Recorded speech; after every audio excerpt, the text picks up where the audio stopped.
решить проблему нехватки в детском организме йода, кальция и железа может вот эта 50-граммовая булочка. Технология ее производства разрабатывалась на протяжении 10 лет.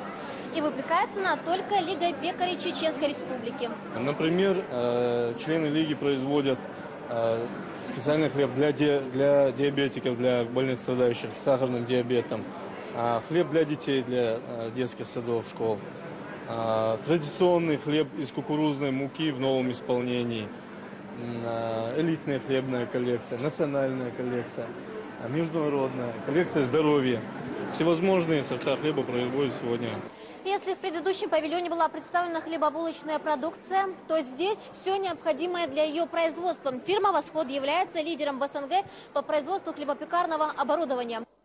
Этот форум как презентационная и стартовая площадка для заключения весьма выгодных партнерских соглашений. Проводится он уже второй год и во многом благодаря помощнику главы республики Хасайну Кадырову.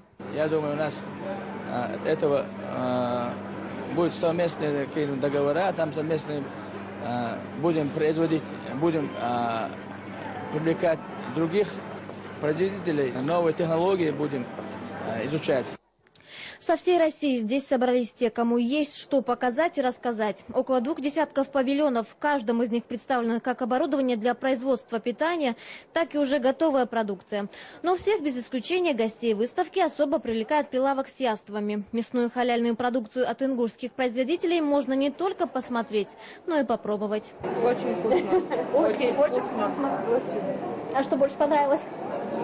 Мне понравилось вот вкус сосиски с сырами, с чесноком. С чесноком. Очень вкусно. То, что мы себе не позволим, то, что сами не поедим, то не предлагаем народу. Ну а московский павильон «Альфа-Пак» быстро, надежно и практично придаст товарный вид уже готовой продукции. Как видите, упаковка красивая, презентабельная, недорогая и, что очень важно, экологически чистая.